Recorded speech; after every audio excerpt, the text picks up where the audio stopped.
Hello dear learners, मैं हूं doctor Sangeeta Chaudhary and I welcome everyone to my lecture class again. So आज मैं discuss करूंगी अबाउट पल्मोनरी इडेमा।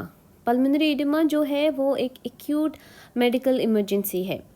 पेशेंट डिस्ट्रेस में present करता है in case of pulmonary oedema and हमें इमीडिएटली मैनेज करना होता है केस को, otherwise it may become life threatening also. So आज हम डिस्कस करेंगे that one of the life threatening condition which is pulmonary oedema. चलो देखते हैं पल्मोनरी इडेमा क्या है। पल्मोनरी इडेमा जो है वो है accumulation of fluid in extra vascular space of lung. Means vessel के अंदर जो फ्लूइड होता है दैट एक्स्ट्रा विजिट्स, वो वेसल के अंदर से एक्स्ट्रा वास्कुलर कंपार्टमेंट में चला जाता है, उसको बोलते हैं पल्मोनरी इडेमा। जो पल्मोनरी इडेमा है, जो फ्लूइड एक्यूमुलेशन है, वो इंटरस्टिशियम में हो सकता है, लंग इंटरस्टिशियम में, तब उसको बोलेंगे interstitial pulmonary oedema. And late stage में क्या होता है, जो फ्लूइड है it accumulates inside the alveoli, उसको हम बोलेंगे alveolar oedema. So interstitial pulmonary oedema and alveolar pulmonary oedema, ये हो गया two varieties of pulmonary oedema. अभी कॉजेस, क्या क्या कॉज हो सकता है पल्मोनरी इडेमा का। पल्मोनरी इडेमा जो है one of the very important cause is cardiogenic pulmonary oedema, जो मोस्टली होता है due to left ventricular failure. Okay, left ventricular failure की वजह से पल्मोनरी इडेमा होता है, that is known as the cardiogenic pulmonary oedema. And कभी कभी पल्मोनरी इडेमा में be non cardiogenic, means heart related condition से नहीं होता है वो, उसको बोलते हैं नॉन कार्डियोजेनिक पल्मोनरी इडेमा। तो नॉन कार्डियोजेनिक पल्मोनरी इडेमा जो है उसका कुछ फ्यू इम्पॉर्टेंट कॉज, जैसे कि ARDS यानी कि एक्यूट रेस्पिरेटरी डिस्ट्रेस सिंड्रोम, उसमें हो सकता है। Otherwise like high altitude pulmonary oedema, जब ऊंचाई में जाते हैं, बहुत ऊंचाई में, तब पेशेंट को अगर पल्मोनरी इडेमा होता है तो उसको बोलते हैं हाई ऑल्टीट्यूड पल्मोनरी इडेमा। नहीं तो in cases of near drowning में भी पल्मोनरी इडेमा हो सकता है, that is non cardiogenic pulmonary oedema. Other than that कुछ ड्रग्स जैसे हेरोइन अब्यूज़ करते हैं तब भी पल्मोनरी इडेमा हो सकता है। There are many other causes of non cardiogenic pulmonary oedema, but ये हो गया कुछ important cause like ARDS, high altitude pulmonary oedema, near drowning and heroin abuse. तो ये हो गया causes of cardiogenic and non cardiogenic pulmonary oedema. Before we discuss about the main thing that is the chest x ray, हम discuss करते हैं what are the symptoms of pulmonary oedema. Symptoms जो है patient actually present करता है, patient को जैसे हम बोलते हैं ड्रामेटिक प्रेजेंटेशन होता है पेशेंट का, and patient presents with acute onset breathlessness. Okay, patient को ब्रीदिंग डिफ़िकल्टी रहता है, बहुत ब्रीदिंग डिफ़िकल्टी होता है और वो एक्यूटली प्रेजेंट करता है। पेशेंट को ऑर्थोपनिया हो सकता है। ऑर्थोपनिया क्या है? ऑर्थोपनिया माने पेशेंट जब सुपाइन पोजीशन में सोता है then there will be breathing difficulty. Patient को PND हो सकता है। PND माने पैरोक्सिस्मल नॉक्टर्नल डिस्निया, माने पेशेंट जब सोने को जाता है तो सोने की थोड़ी देर बाद 1 to 2 आवर्स बाद पेशेंट को सडनली ब्रीदिंग डिफ़िकल्टी शुरू होता है and patient wakes up and patient gasps for oxygen, तो उसको बोलते हैं पैरोक्सिस्मल नॉक्टर्नल डिस्निया। ऐसा भी पेशेंट प्रेजेंट कर सकता है। तो एक्यूट प्रेजेंटेशन होता है एंड पेशेंट को स्पुटम हो सकता है प्रोडक्शन। जो ये स्पुटम है वो टिपिकली पिंक होता है, पिंक फ्रॉदी स्पुटम होता है in case of pulmonary oedema. तो ये हो गया important symptoms of pulmonary oedema. कब हम सस्पेक्ट करेंगे? Okay, acute breathlessness, orthopnoea, PND, sputum production which is pink colour frothy sputum.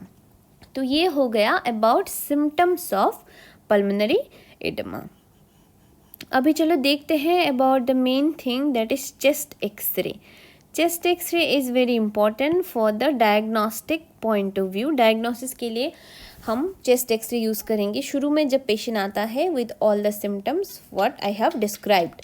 तो चेस्ट एक्सरे में क्या मिलेगा? चेस्ट एक्सरे में देयर में बी स्टैग्स एंटलर साइन। बहुत सारे साइन है चेस्ट एक्सरे में जो कि इन कम्बिनेशन मिल सकता है हमको, और नहीं तो it may be like present solely means single presentation हो सकता है, नहीं तो there may be a mixture of all the different sign in chest x-ray which I am going to talk about. First of all, Stag's antler sign. Stag's antler sign क्या होता है? Stag antler sign में lung के जो ऊपर का portion है, that means upper lobe में देर इज वीनस कंजेशन होता है। Upper lobe of the lung में, अपर लोब में वीनस कंजेशन होता है, उसको बोलते हैं स्टैग्स एंटलर साइन। और हमको हमेशा याद रखना है most of the time findings bilateral होता है पल्मोनरी एडेमा में, मीन्स दोनों लंग अफेक्टेड होता है, दोनों साइड के लंग्स में साइंस दिखाई देता है चेस्ट एक्सरे में। But sometimes it may B unilateral also, this is not so common, okay. In few cases unilateral pulmonary oedema भी हो सकता है। एनीवे, तो स्टैग एंटलर साइन के बाद कार्डियोमेगाली। मैं मेरे प्रीवियस क्लास में डिस्क्राइब कर चुकी हूँ कैसे हम कार्डियोमेगाली आइडेंटिफाई करते हैं फ्रॉम चेस्ट एक्सरे, तो वो हम देख सकते हैं। In case of pulmonary oedema में कार्डियोमेगाली दिखाई दे सकता है हमको।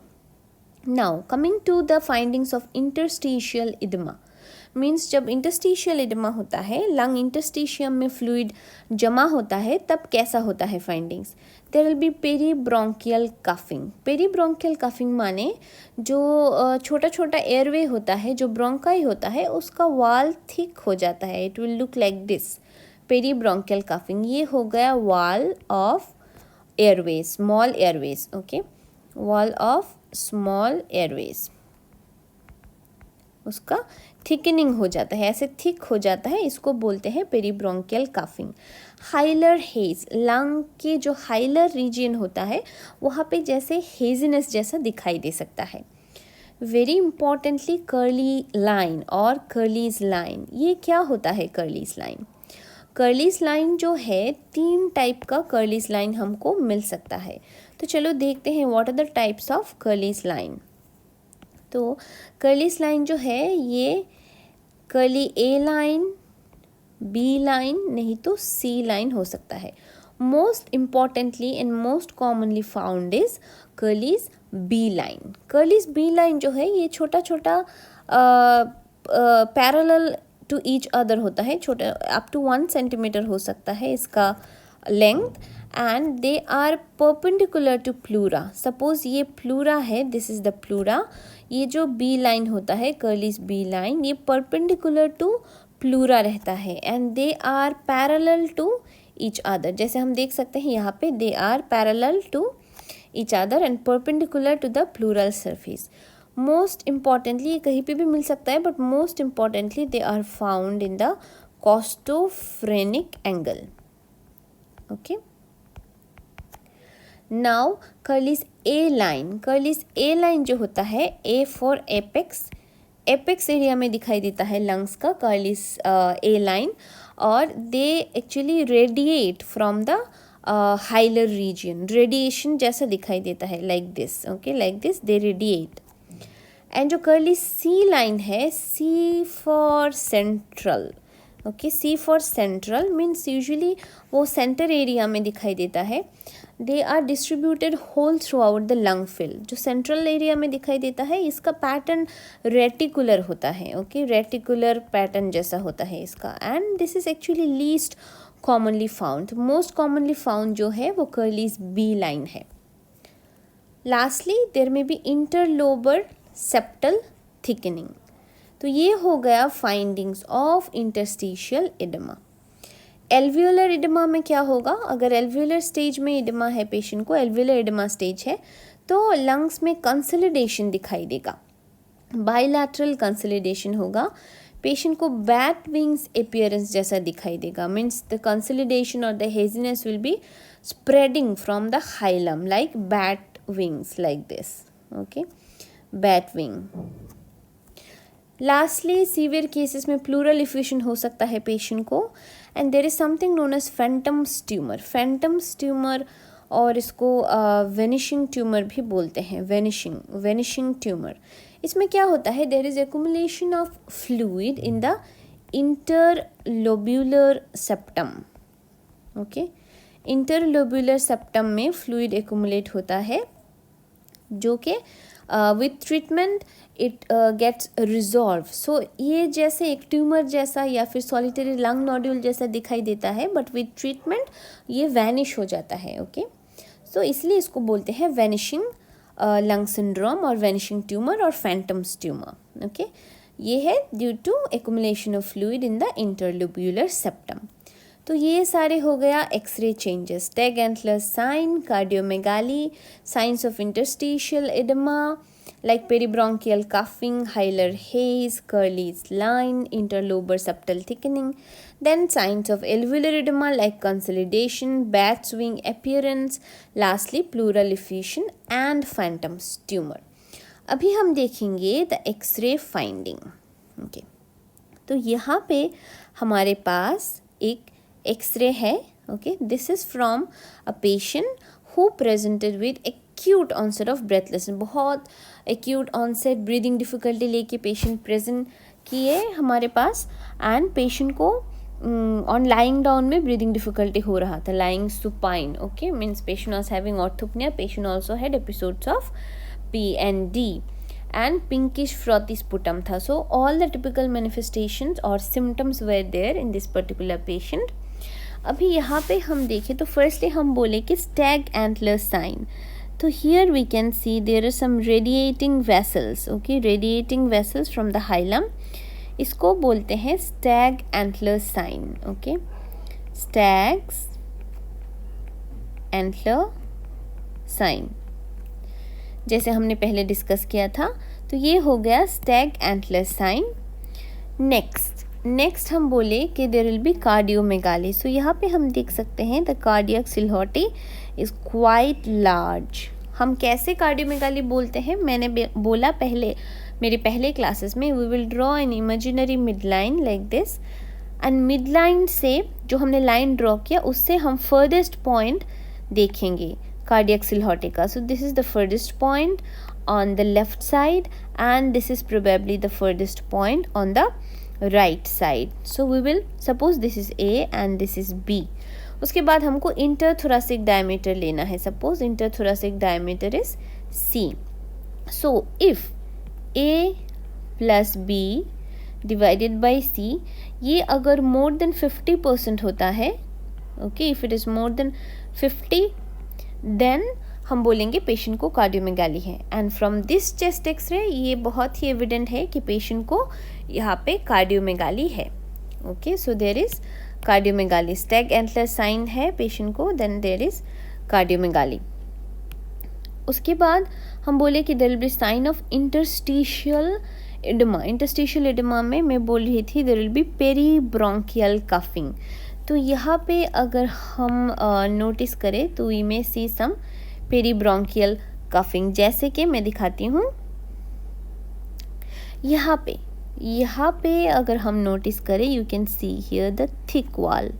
यहाँ पे द थिक वॉल, ओके, जो थिक वॉल ऐसे दिखाई दे रहा है, थिक वॉल, ये हो गया peribronchial cuffing. Means thickening of the wall of the small airways.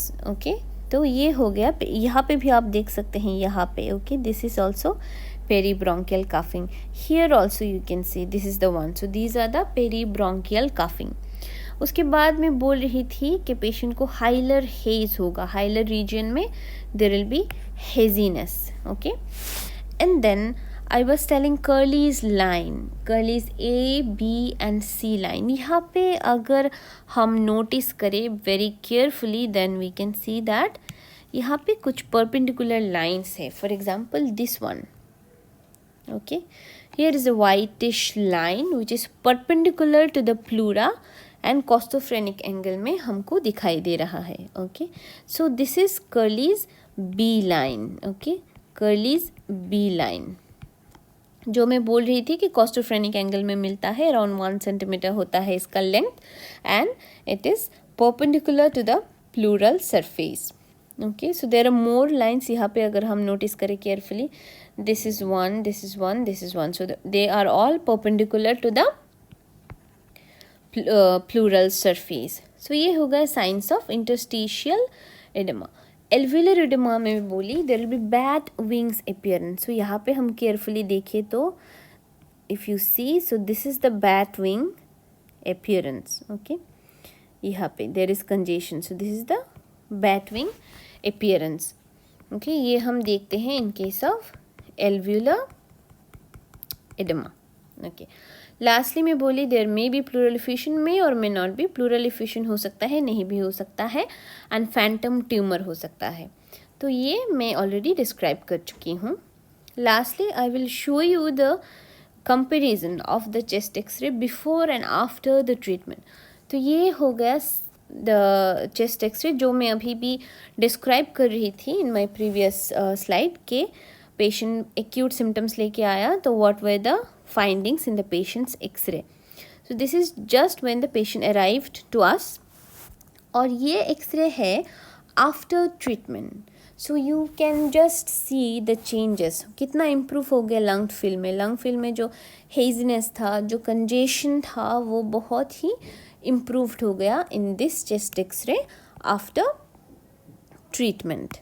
Okay, so ये कंपैरिजन बहुत इंपॉर्टेंट है कि ट्रीटमेंट होने के बाद पेशेंट कितना रिस्पॉन्ड करता है हमारे ट्रीटमेंट से, and they usually respond very well.